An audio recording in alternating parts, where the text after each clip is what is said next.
Dr. Isely is going to share with us some insights, and he grounds his insights into data and facts and has a real understanding of macroeconomics as well as microeconomics. Anyways, please join me in welcoming to the stage Dr. Paul Isely.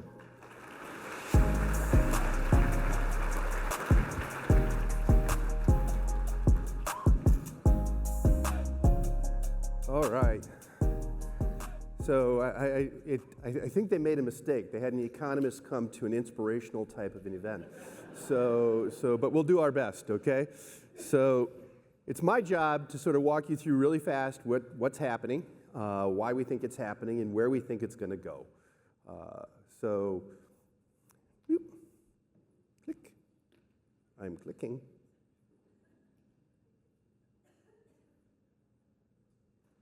Now we're all past it. Way past it. Can somebody bounce me back? There we go. Now we're there. All right. So we always start with our first slide. How did my team do last year? All right. This is a very simple slide. All we do is at the beginning of the year, we make a prediction. At the end of the year, we subtract what actually happened from our prediction. So if this is 0, we were exactly right. All right. So you can see that other than in January of 2020, we've done a pretty good job on an annual basis. This is when lawyers make me say, past success does not lead to future success. If you talk with economists and don't know that, then you're taking your own risks.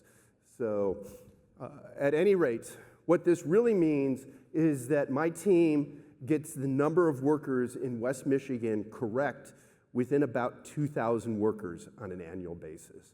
There are over 600,000 workers in West Michigan. So we're pretty accurate when it comes to telling you what's going to happen here. All right? So the story for the day is do not freeze because of uncertainty.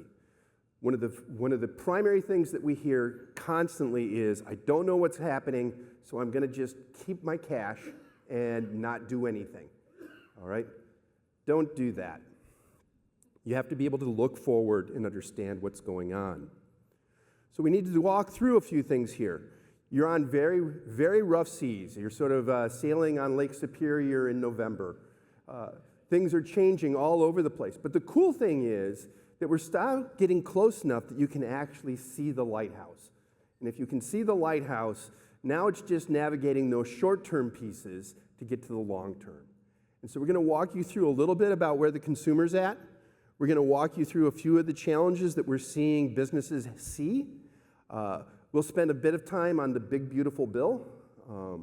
I always have fun having to tell people what names of bills are because they always pick things like Inflation Reduction Act and big, beautiful bill, and they're never anything that they named.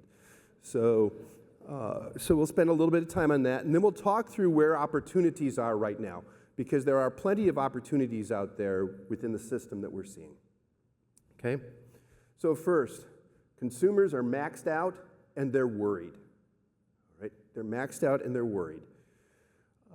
This particular graph just shows you people who are transitioning to 90 days late on their cars. All right? And this is people in their 30s and people in their 40s. You can see it's gone up at the end, but what I really want you to see is that end period there looks an awful lot like 2008, 9, 10. Consumers right now are behaving like it's 08, 09, and 10. This is a little scary. If you don't believe that people are getting in trouble into their cars, I always note, go and talk to one of the young people on this graph. They'll show you something called TikTok. And on TikTok, all day long, you can watch people repossess vehicles. It's amazing. They come in, they hook up, they take off at a high rate of speed. Somebody's chasing after them, or it's oddly cathartic if it's not your car. So, all right. So they're in trouble with debt, and they're in trouble with debt like it's 2009, and that should scare you a little bit.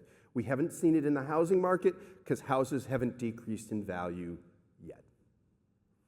All right? They're worried. They tell us they're worried. So this is the Consumer Sentiment Index by the University of Michigan. All right? And I've broken it out for you between Democrats, Republicans, and independents. So Republicans are red, Democrats are blue. I keep threatening to flip those colors just to make you think. But nonetheless, what is interesting, however, is Republicans are pretty happy now. They weren't happy before the election. Democrats are pretty unhappy now. They were pretty happy before the election. However, Republicans are less happy right now than Democrats were before the election. And Democrats are less happy now than Republicans were before the election. All right? So I pretty much ignore all the Democrats and Republicans, by the way, because they've given up their right to tell us how they feel because they feel only because of who's in office. All right? So let's look at the independents. And what you can tell is the independents have been pretty unhappy. They got a little happy after the election because they're like, yes, we've got some certainty. And then they remembered that President Trump likes uncertainty. And we can see it come down. And what's important to see here is that's the lowest point since they've started to break this out by party in the 1980s. All right? Notice there's a small little tick up in May because the fear around the tariff Independence Day was greater than the reality. And so we can see those independents starting to come back up. So that's a good news because that's something we're going to keep talking about here is we're seeing small ticks up in the last month after many months of down. Okay? They're also having problems with prices. All right? So this is the median household income, how much it's gone up since 2022. Food at restaurants. You can see basically the prices have gone up twice as fast as families are able to absorb them. This is a problem for them. And as a result, we can immediately see this. Here's a list of a bunch of restaurants and their Q1 change in sales. And you can see, other than these three, they're down. And what are those three doing that everybody else isn't? They are hardcore focused on price. Their advertisements are about price. They're giving low-priced options. They're doing everything they can to say, you don't have any money, we have something for you. All right? There are others on here that are trying some of it a little bit here and there, but by and far, the consumer, particularly consumers in the bottom 75%, are extremely price sensitive right now. And you have to be aware of that if you're selling to businesses that are front face or if you're in a retail business yourself. I could choose to do this with retail sales instead of food, and you would see the exact same thing. All right? So, why is this the case? Because the good-paying jobs are hurting. So across Michigan right now, we've lost 10,000 manufacturing jobs over the last year. All right? It's actually 11,500, but they tell me not to be that accurate. All right? So we've lost those jobs, and they've been replaced by jobs, well, DoorDash and retail sales and hospitality and folding beds sheets at hospitals. All right? So what's been replaced, the high-paying jobs, are these lower-paid jobs. And so we have to pay attention to that. Okay? So I told you we'd do companies next. So companies are responding to major disruptions. Anybody feel like you've had a few disruptions recently? No? Okay. You're here to avoid those disruptions? I got it. But I have to bring them back to you. So I have to have at least one funky graph that's really complicated. I'm told never to do it. You're a really smart group, so we'll let it go. But we do one crazy graph so you know I have a PhD. Okay? So what we have here is the blue, which is the short-run change in new orders, and orange, which is the long-run change in new orders, done by our monthly survey at Grand Valley. And what you can see is that effectively those new orders went negative in 2023. Sorry, in the conversion to this, I didn't miss the fact that my line moved down just a little bit. So you have to watch the light line above the dark line, all right? You see that short run going like this? That's jumping around because automakers don't know what type of car to build, and auto purchasers don't know what type of car to buy. And which type of car we build and which type of car we buy depends on who's president. So if you look at those jagged lines in the short run at the end, all right, you can see the first hardcore up is when everybody had decided that Trump was going to beat Biden. Then it went down. That's when everybody decided that they didn't know what was going on because Biden was replaced by Harris. Then we had the election. Everybody was happy again because now we knew that we needed to put money into gasoline engines. All right? And then you can see the tariffs have started to have an effect at the end. We've never, ever seen government affect business to the extent that it is right now. We've always heard businesses gripe about regulations or things that government has done. We have never had government activity that causes businesses to swing like this. All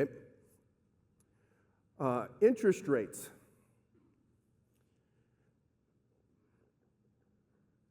To listen to Donald Trump, we would believe that the Federal Reserve controls interest rates. They do not. They control the rate that banks charge each other. Right? So the rates that we all get is the 30-year mortgage.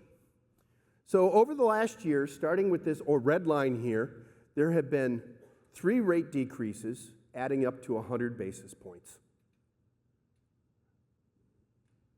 This was when President Trump was sworn in to office. This was Liberation Day. In fact, after 100 basis point cuts by the Federal Reserve, interest rates that consumers are paying are actually higher than they were at the beginning of 2022.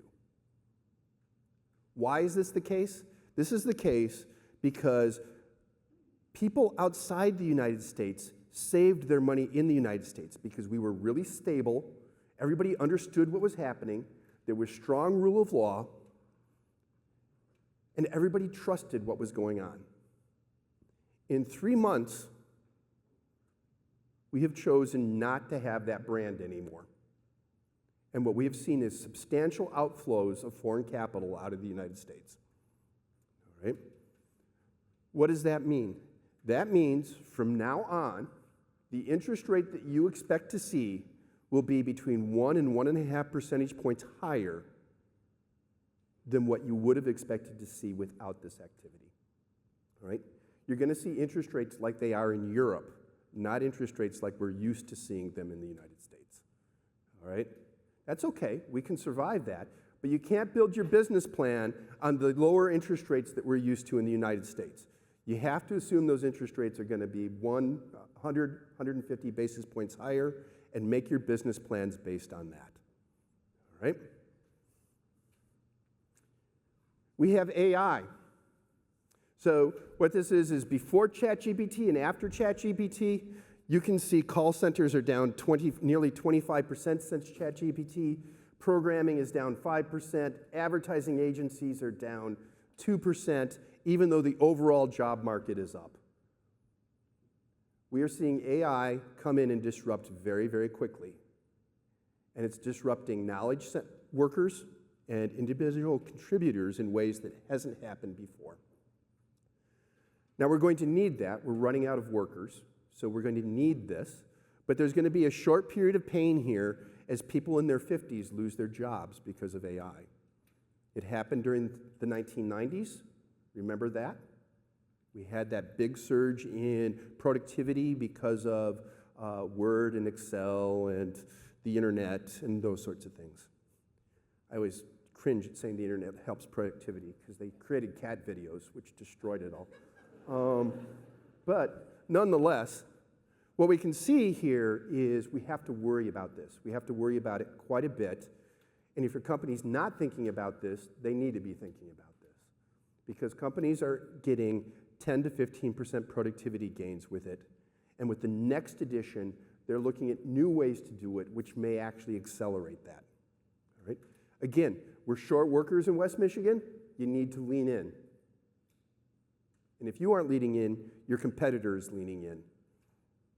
And they're going to undercut you on price, and consumers are price conscious right now. On top of that, we are down across the United States in the last 2 months, 1 million international workers.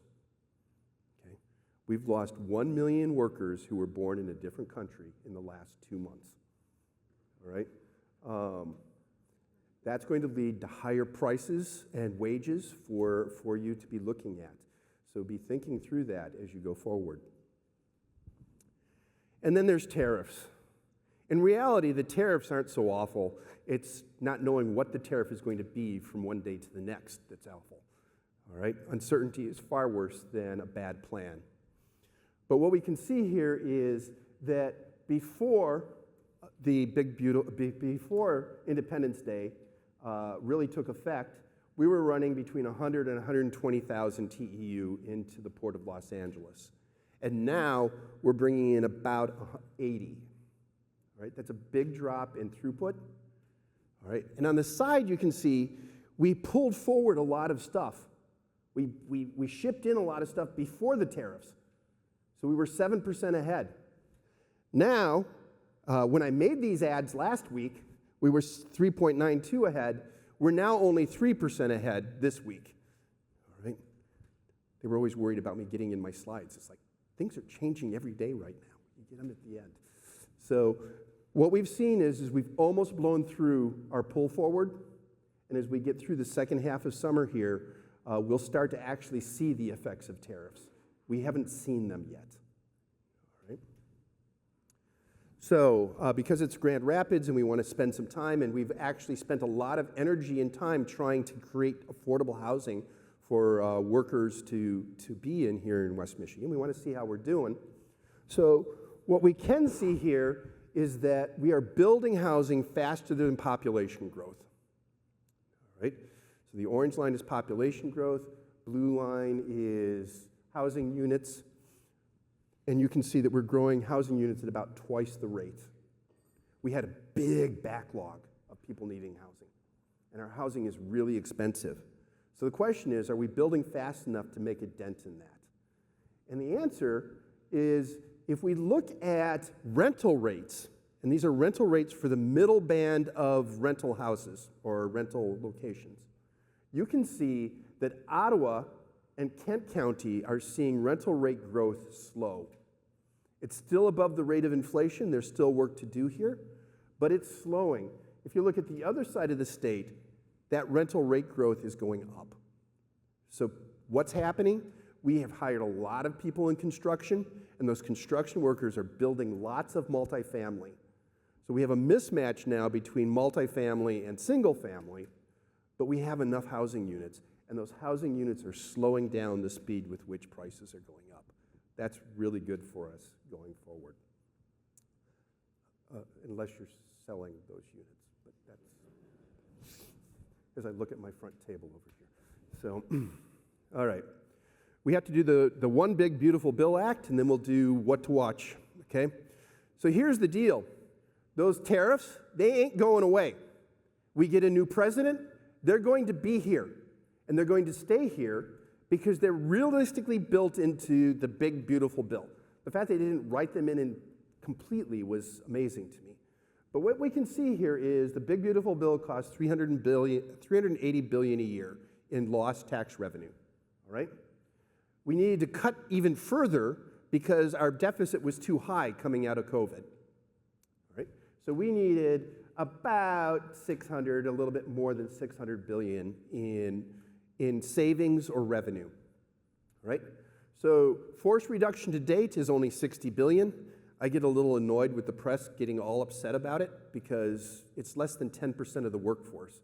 I'm pretty sure every single one of you have dealt with more than a 10% cut in headcount sometime in the last 10 years, all right? So the cuts claimed by DOGE, $95 billion. We'll just give it to them, okay? It's probably a little less than that, all right? The Medicare cuts in the Big Beautiful Bill is $70 billion. SNAP cuts, $27 billion. The tariff add about $300 to $400 billion a year in tax revenue if we were to leave them in place. So in the end, we need the tariffs to pay for the tax cuts, and that's what's happening right now. Unfortunately, it moves from a progressive tax system to a very regressive tax system. So right now we have low-income people having problems with prices. We have low-income people having problems with tax revenue off of tariffs. And therefore, what we do expect to see over the next year is lots more people taking advantage of food banks and social assistance. So we do expect to see that over the course of the next year. 2 or 3 years out, if we build jobs based on everything that we're doing, that could turn around. Short run versus long run. Okay, so overall, at the beginning of the year, we told you 2 to 3% growth.